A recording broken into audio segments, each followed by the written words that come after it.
So, Ruben, yeah, I saw you make it. I wanted to go ahead and address that. What Koyote was saying about the different eras, one of the prophecies is that we are coming to the end of the fifth sun, and that our children will then meet the masters of the stars.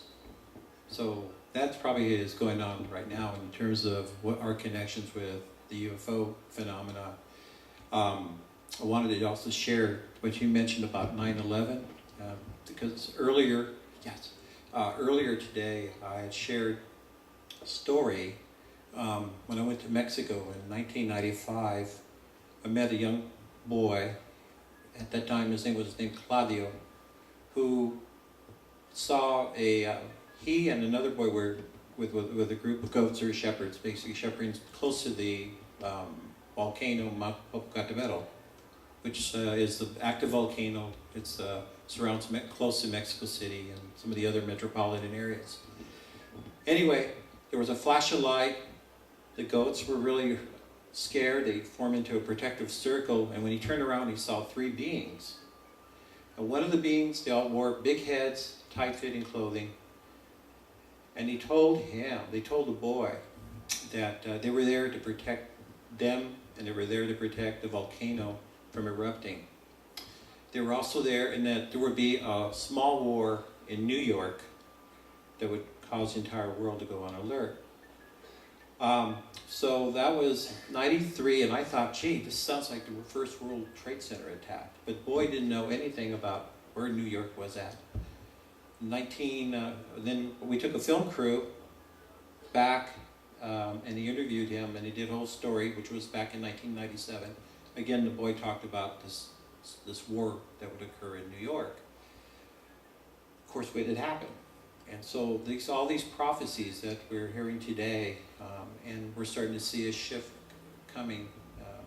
Who knows what happens, what will be happening in 2012, but I can guarantee you, Hollywood, they're making the ETs look like, bad guys. You're going to see a lot more ET-related movies coming up.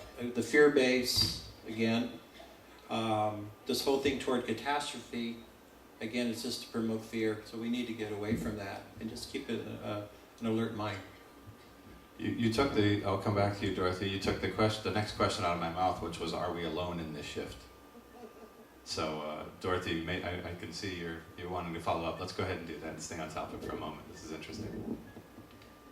We are not alone. We've never been alone. The arrogance to think that we have been alone is just mind-boggling to me.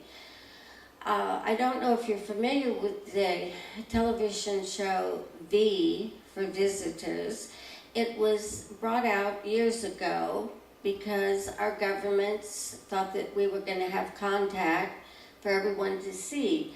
And so they bring out this scary TV show making the visitors bad guys. Well, it didn't happen. And now contact is very close and inevitable, so they brought the TV show back again.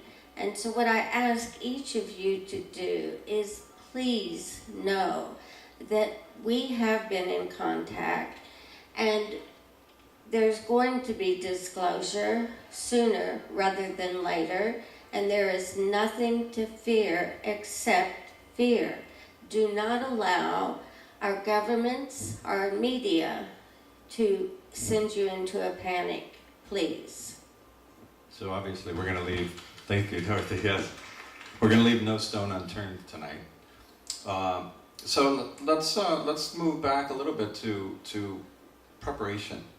I want to address religiosity for a moment, religion, and the shift as it pertains to religion. And Tashia, Tashina, if you could address how will this shift that we are enjoying, how will that affect the three major religions, much less religion as a whole?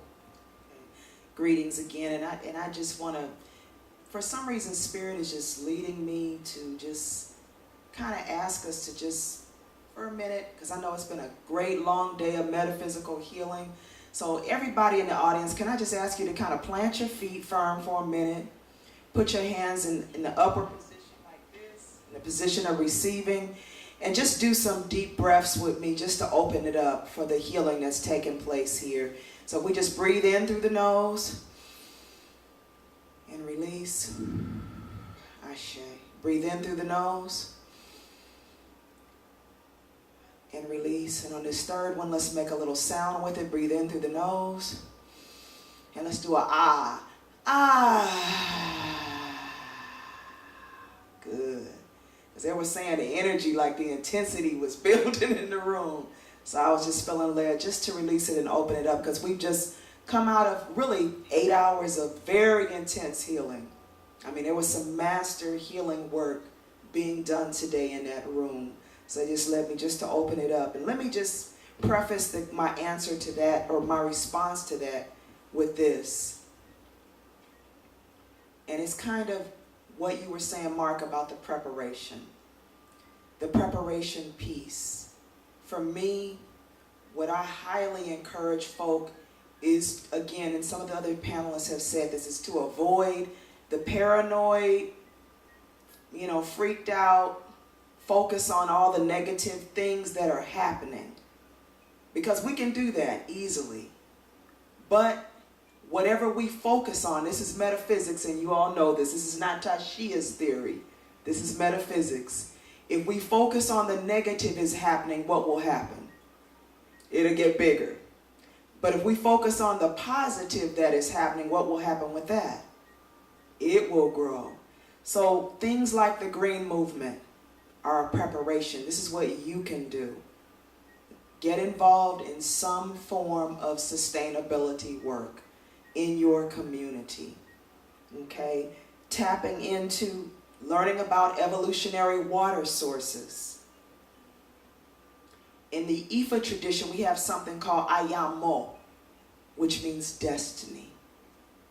Tapping into what your divine destiny, and this comes into the religious piece. The religions that have, in many ways, dominated mainstream culture, it's like all the speakers on this panel have said, and we all see, that major shift is happening in them. Because many, many people are becoming discontent with them because of the systems that they serve, the systems of patriarchy and the other systems that they support and sustain.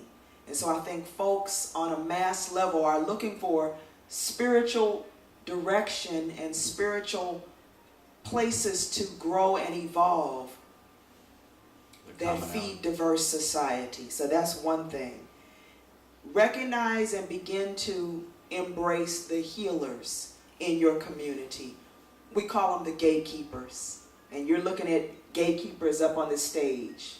6 probably 7 powerful gatekeepers, because if he's hosting a radio show, he's the channel that the gatekeepers move through.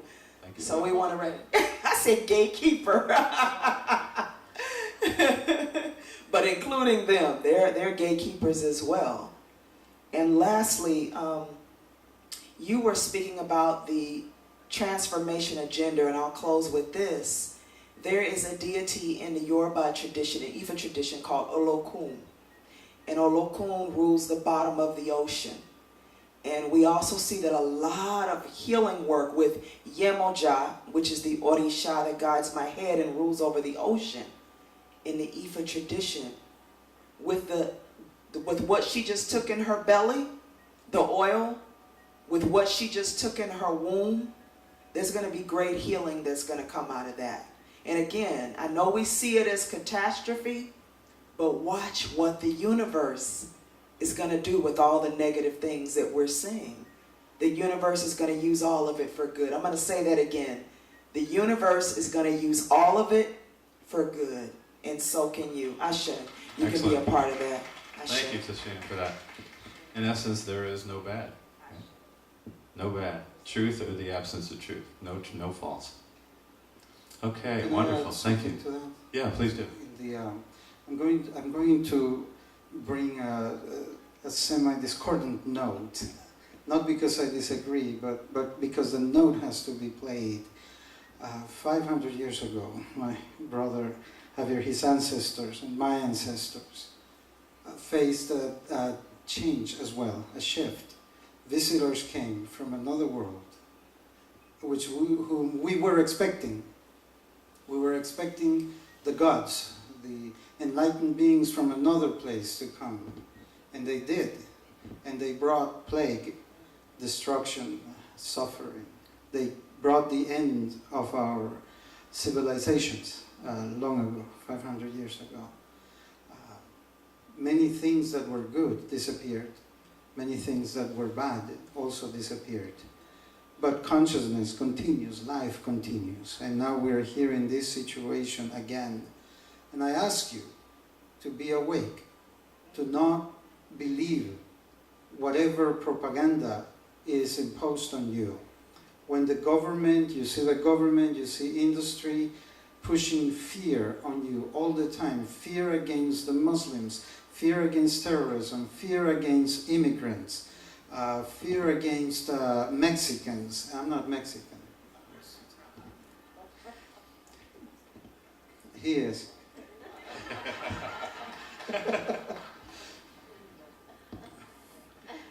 But so whenever the radio, the TV wants to bring fear to you, no, it is propaganda. It is done to control you.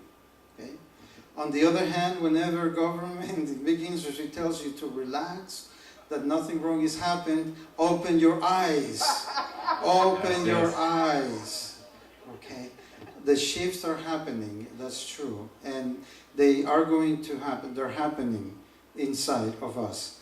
As for the religiosity that you were asking, one thing that is part of what is coming in this era, it's the knowledge that each one, every man and every woman, is a star.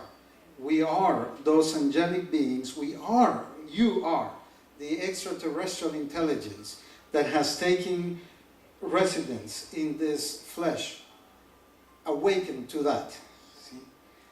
The angels, the orishas, the extraterrestrial, they're not out there. Buried deep in here. If not here, there, and there, and there, and there. But in you, okay? Not in the panel. Not me, not her, not them. You. In you, it is.